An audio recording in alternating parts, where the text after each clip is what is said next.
नमस्कार, मैं नियाज खान और आप देख रहे हैं NMF न्यूज। ऐसा कोई दिन नहीं होता जब अफगानिस्तान की धरती से तालिबानियों से जुड़ी कोई खबर सामने नहीं आती हो।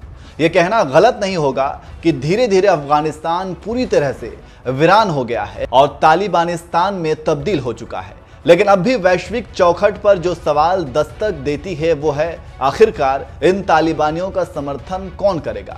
लेकिन सऊदी अरब ने अफगानिस्तान में तालिबानी शासन को लेकर जो कुछ भी कहा है उसे सुनने के बाद आप भी हैरान हो जाएंगे। आपको बता दें कि अफगानिस्तान पर तालिबान के कब्जे के बाद पहली बार सऊदी अरब की तरफ से अफगान संकट पर बयान आया है। अब तक अफगानिस्तान को लेकर पूरी तरह से चुप रहे सऊदी अरब ने अपनी चुप्पी तोड़ते हुए कहा है कि देश को तालिबान की सरकार से उम्मीद है कि तालिबान की सरकार एक ऐसे शासन की स्थापना करेगी जो देश को शांति और स्थिरता की तरफ ले जाए।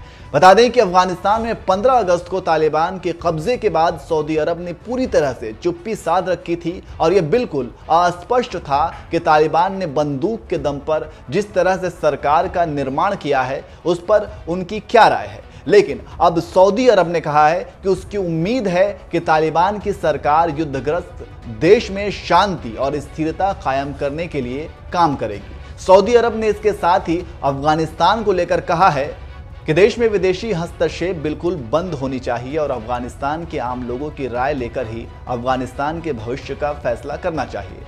अफगानिस्तान में आम लोगों की तरफ से किए गए विकल्पों का सऊदी अरब समर्थन करेगा और वो चाहता है कि अफगानिस्तान में आतंकवाद, उग्रवाद और कट्टरपंथी ताकतों पर काबू पाया जाए।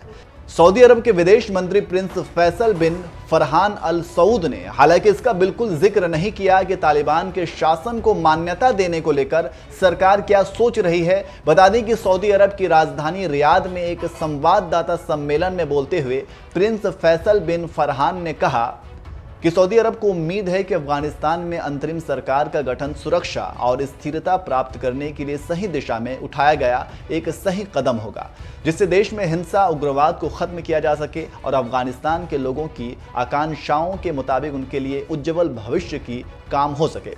सऊदी अरब के विदेश मंत्री ने आगे कहा कि सऊदी अरब अफगानिस्तान की संप्रभुता का सम्मान करता है और इस कठिन समय से अफगानिस्तान के लोगों की मदद करने का वचन देता है। इसके साथ ही सऊदी विदेश मंत्री ने पिछले महीने काबुल एयरपोर्ट पर बम धमाके में मारे गए लोगों के परिवारों के प्रति संवेदना भी जताई।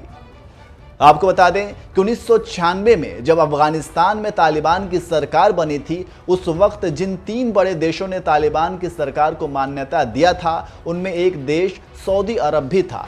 सऊदी अरब के साथ साथ पाकिस्तान और संयुक्त अरब अमीरात यानी UAE ने भी तालिबानी शासन को मान्यता दी थी। लेकिन सऊदी अरब से आ रही रिपोर्ट्स के मुताबिक इस बार सऊदी अरब तालिबान के शासन को जल्दबाजी में मान्यता देना चाहता है। बहरहाल सऊदी अरब का तालिबान को लेकर रुख अब नरम पड़ चुका है, शायद जो अफगानिस्तान के लिए सही नहीं है।